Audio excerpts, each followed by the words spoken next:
Donald ட்ரம்பை வெறுக்கக்கூடியவர்களாக மாறியிருக்கிறார்கள் என்கிற செய்தி தான் மிக அதிர்ச்சியான செய்தியாக இருக்கு.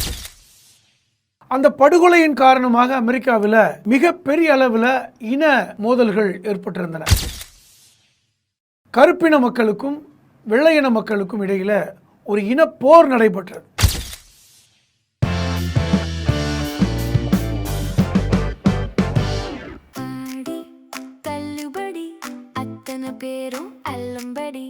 ஆறு முதல் 60% வரை ஆடி தள்ளுபடியுடன் சூப்பர் சரவணா ஸ்டோர்ஸ், சென்னை, மதுரை, கோவை.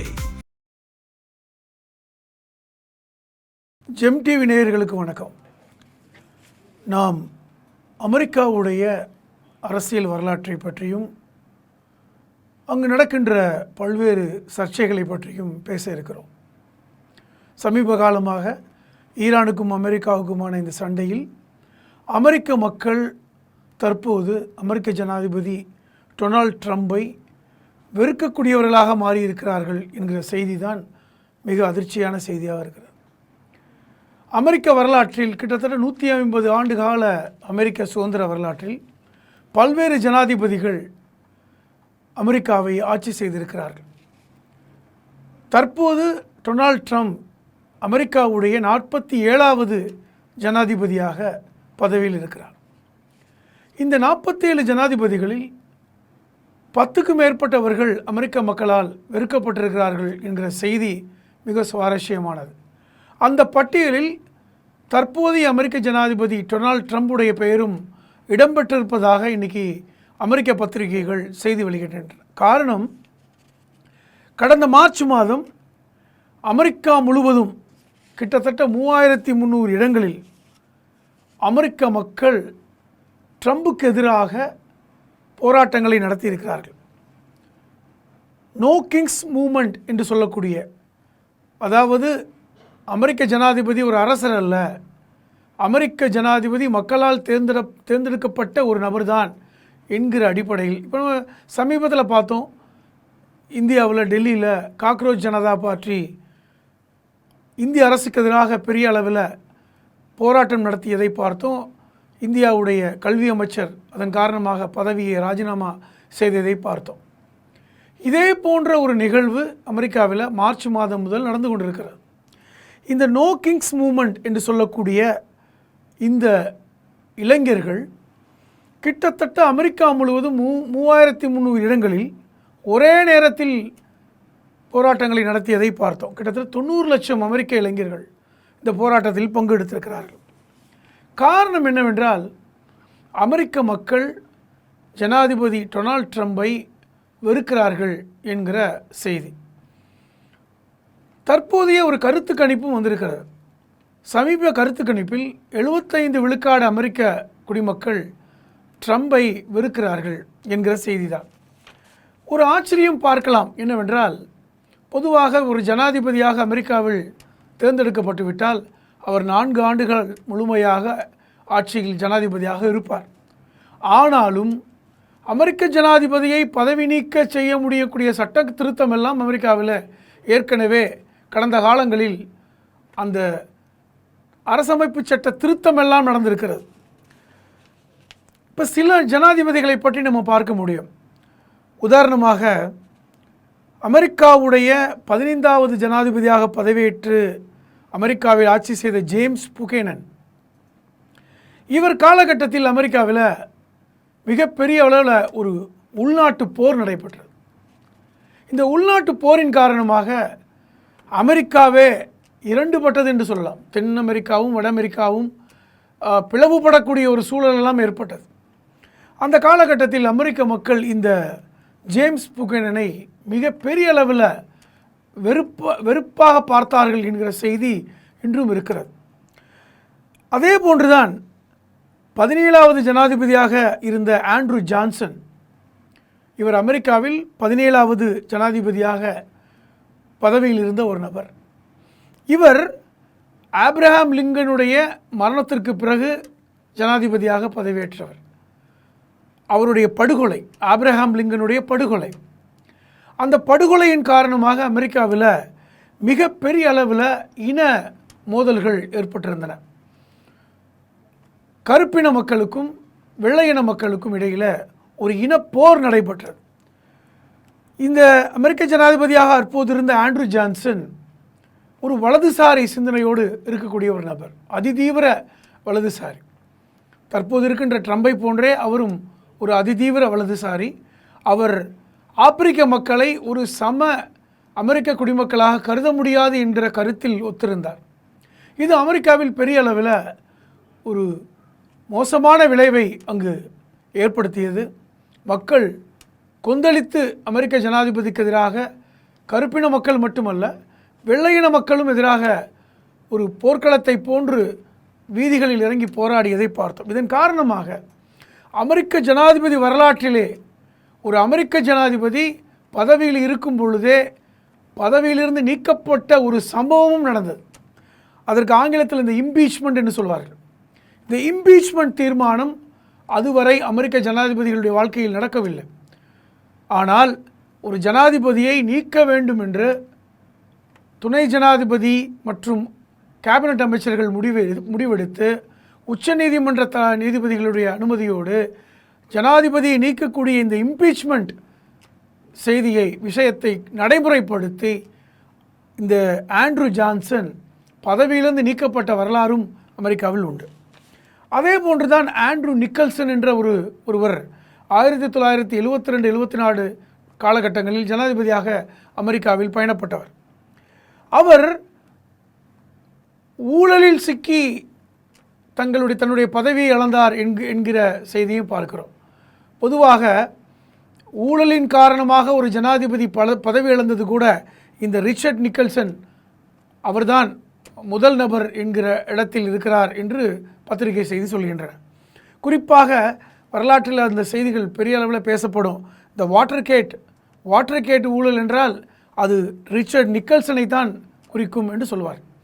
காரணம், இந்த ரிச்சர்ட் நிக்கல்சன் அவருமே ரிபப்ளிக் கட்சியை சார்ந்தவர், இப்பொழுது இருக்கின்ற டொனால்ட் ட்ரம்புடைய கட்சியை சார்ந்தவர். அந்த காலகட்டத்தில் எதிர்க்கட்சியாக இருந்த டெமோக்ராட்டிக் கட்சியுடைய அலுவலகம் இந்த வாட்டர்கேட் என்கிற அந்த கட்டடத்தில் இயங்கிக் கொண்டிருந்தது. 1972 ஜூன் 17 அந்த வாட்டர்கேட் அந்த கட்டடத்திற்குள் சிலர் முகமூடி அணிந்து உள்ளே நுழைந்து அந்த எதிர்க்கட்சிகளுடைய பேச்சை ஒட்டு கேட்கும் விதமாக கருவிகளை பொருத்தினார்கள் என்பதுதான் மிகப்பெரிய குற்றச்சாட்டு. அது மட்டுமல்லாமல் ஜனநாயக கட்சியுடைய அலுவலகத்தில் இருந்த பல்வேறு ஆவணங்களை அங்கு சென்ற அந்த 5 பேர், அதாவது முகமூடி அணிந்த 5 பேர் கொள்ளையடித்து சென்றார்கள் என்பதெல்லாம் பின்னாடி பெரிய அளவில் பூதகரமான செய்தியாக பார்க்கப்பட்டது. இது கிட்டத்தட்ட வாட்டர்கேட் ஊழல் என்று குறிப்பிடப்பட்டது. இந்த வாட்டர்கேட் ஊழலில் அப்போது ஜனாதிபதியாக இருந்த ரிச்சர்ட் நிக்கல்சனுக்கு தொடர்பு இருக்கிறது என்கிற குற்றச்சாட்டு முன்வைக்கப்பட்டது. காரணம், இவர்தான் இந்த 5 பேரை முகமூடி அணிந்து இந்த வாட்டர்கேட் அந்த கட்டிடத்திற்குள் நுழைய வைத்து அந்த கருவிகளை பொருத்த வைத்தார் என்கிற குற்றச்சாட்டு. பின்னர் அந்த குற்றவாளிகளை பிடித்தபோது இந்த செய்தி ஊர்ஜிதமானது. இதன் காரணமாக கிட்டத்தட்ட அவருடைய பதவியை தானே ராஜினாமா செய்ய வேண்டிய கட்டாயத்திற்கு அவர் ஆளானார். சொல்லப்போனால் 1974 இந்த ஊழலுக்கு பொறுப்பேற்று அவர் தன்னுடைய பதவியை ராஜினாமா செய்ததெல்லாம் பார்த்தோம்.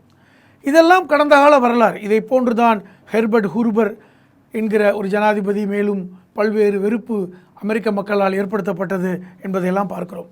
ஆனால் தற்போதைய நிலை என்பது வேறாக இருக்கிறது. பொதுவாக ஒரு அமெரிக்க ஜனாதிபதி அவர்கள் செய்த ஊழல் அல்லது அராஜக போக்கின் காரணமாக அங்கிருக்கின்ற அமெரிக்க மக்களால் வெறுக்கப்படுவது என்கின்ற பட்டியல் இருக்கிறது. அந்த பட்டியலில் தற்போது ஜனாதிபதியாக இருக்கின்ற டொனால்ட் ட்ரம்புடைய பெயர் எப்படி இணைக்கப்பட்டது என்பதைத்தான் இந்த வாஷிங்டன் போஸ்ட் ஒரு கட்டுரை வெளியிட்டிருக்கிறது. காரணம், இந்த ரிச்சர்ட் நிக்கல்சனை பற்றி, இந்த வாட்டர்கேட் ஊழலை பற்றி அப்பொழுது 1974 மிகப்பெரிய அளவில் ஒரு புலனாய்வு கட்டுரையை வெளியிட்டதும் அப்போது இருந்த வாஷிங்டன் போஸ்ட் பத்திரிகை தான். அவர்களுடைய கட்டுரையின் அடிப்படையில் தான் அங்கு ஒளிநாடா அங்கு இருந்து கண்டுபிடிக்கப்பட்டது என்கிற செய்தி வெளிவந்தது. இந்த வாட்டர்கேட் கட்டடத்திற்குள் இந்த ரிச்சர்ட் நிக்சனுடைய ஆட்கள் தான் அந்த ஒளிநாடாவை பொருத்தி வைத்தார்கள் என்பதை ஆதாரப்பூர்வமாக அந்த வாஷிங்டன் போஸ்ட் வெளியிட்டதன் காரணமாகத்தான் 1974 அமெரிக்க ஜனாதிபதியாக இருந்த இந்த ரிச்சர்ட் நிக்சன் பதவியை ராஜினாமா செய்ததை பார்த்தோம். ஆனால் ட்ரம்புடைய விஷயத்தில் வேறு மாதிரி இருக்கிறது. ட்ரம்ப் ஏதாச்சும் அதிகார போக்கோடு இருக்கிறார், அவர் ஒரு அரசரை போன்று செயல்படுகிறார் என்கிற குற்றச்சாட்டை இன்றைக்கி அமெரிக்க மக்கள் வைக்கிறார்கள். காரணம், அமெரிக்கா இப்பொழுது வளர்ந்த நாடாக இருக்கிறது. அங்கு பல்வேறு மக்கள் வாழ்கிறார்கள். பலரும் வெளிநாடுகளிலிருந்து புலம்பெயர்ந்து அமெரிக்க குடிமக்களாக இருக்கிறார்கள். கருப்பினர் வெள்ளையினம் என்கிற அந்த இனப்பாதம் இப்பொழுது பார்க்கப்படுவதில்லை. அது மட்டுமில்லாமல் அங்கு பிறக்கின்ற குழந்தைகள் அத்தனை பேருமே அமெரிக்க குடிமக்களாக கருதப்படுகிறார்கள். இப்படி ஒரு பரந்துபட்ட ஒரு பார்வையில் இருக்கின்ற அமெரிக்காவில் தற்போது ட்ரம்புடைய செயல்பாடுகள் கிட்டத்தட்ட இந்த ரிச்சர்ட் நிக்சனையும் ஆண்ட்ரூ ஜான்சனையும் குறிப்பதாக இன்றைக்கி அந்த அதே வாஷிங்டன் போஸ்ட் பத்திரிகை குறிப்பிடுகிறது. காரணம், வெளிநாடுகளிலிருந்து வந்து இங்கு குடியேறுவர்களை நாங்கள் அமெரிக்க குடிமக்களாக ஏற்றுக்கொள்ள மாட்டோம் என்று ட்ரம்ப் திரும்ப திரும்ப சொல்கிறார். உதாரணமாக சமீபத்தில் மிச்சிகன் மாநகரத்தில் அந்த மிச்சிகன் மாநிலத்துடைய செனட்டர் தேர்வுக்கு தயாராகும் விதமாக ரிபப்ளிக் கட்சி சார்பில் ஒருத்தர் தேர்வாகி இருக்கின்ற நிலையில் ஜனநாயக கட்சியுடைய வேட்பாளராக ஒரு தேர்தல் நடைபெற்ற நிலையில் அங்கு அப்துல் ஈஎல் அகமது என்கிற ஒரு இஸ்லாமியர் தற்போது ஜனநாயக கட்சியுடைய வேட்பாளராக அதிகாரப்பூர்வமாக அறிவிக்கப்பட்டிருக்கிறார். காரணம், அமெரிக்க வரலாற்றிலேயே எந்த ஒரு இஸ்லாமியரும் ஒரு செனட்டராக இதுவரை வந்ததாக இல்லை. 180 ஆண்டு கால அமெரிக்காவுடைய அந்த ஜனநாயக வழியில் ஒரு செனட்டர் கூட இஸ்லாமியர் இதுவரை இருந்ததில்லை என்று சொல்கிறார்கள். இன்னொன்று, இந்த அப்துல் அகமத் எகிப்தை சார்ந்தவர். அவருடைய பெற்றோர்கள் 1980களில் எகிப்திலிருந்து அமெரிக்காவிற்கு மைக்ரேட் ஆகி வந்தவர்கள், இங்கு குடியேறியவர்கள்.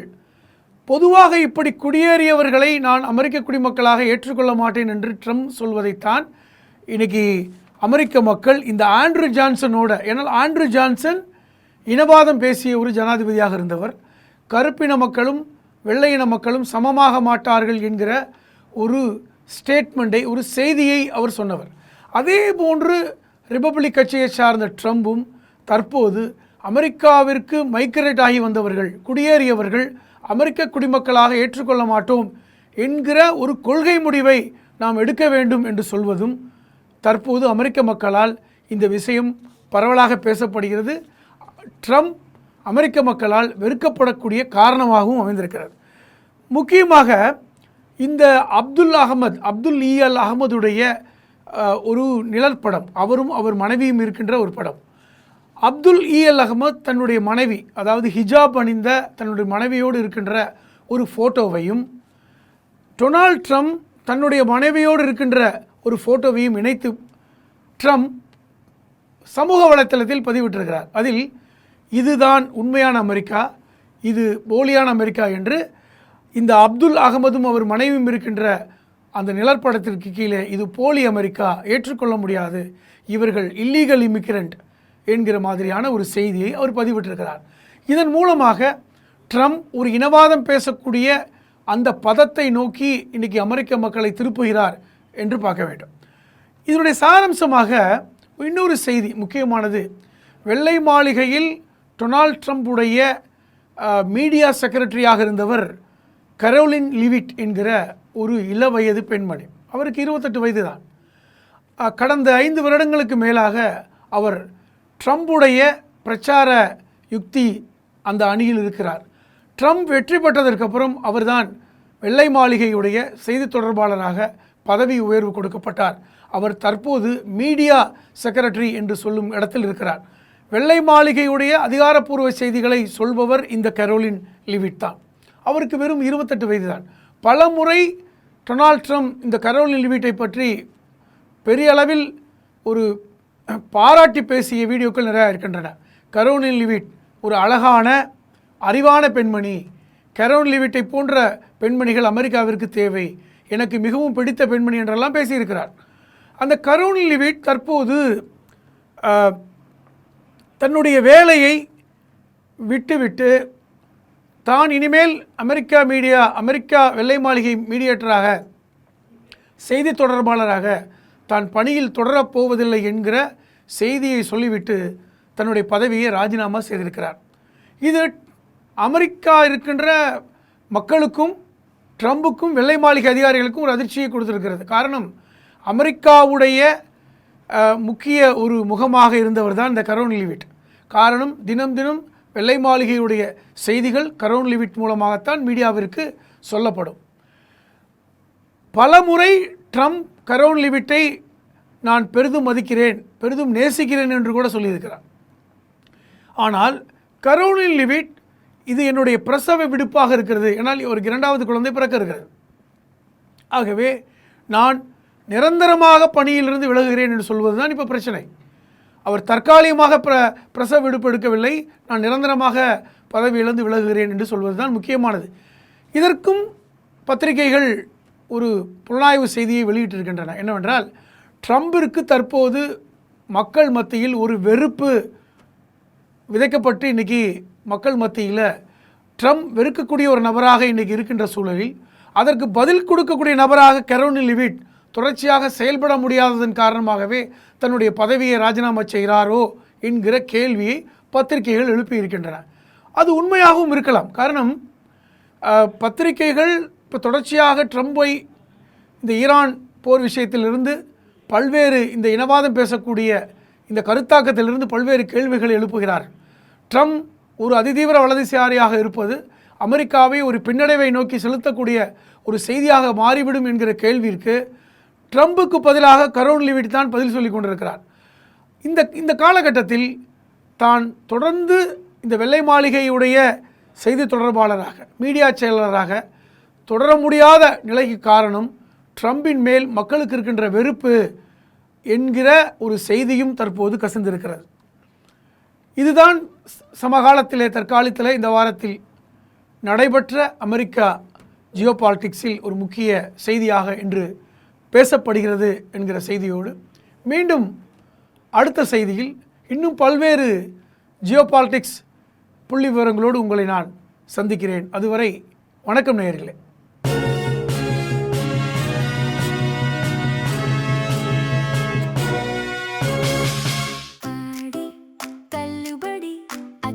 பேரும் அல்லம்படி 6 முதல் 60% வரை ஆடித் தள்ளுபடியுடன் சூப்பர் சரவணா ஸ்டோர்ஸ், சென்னை, மதுரை, கோவை.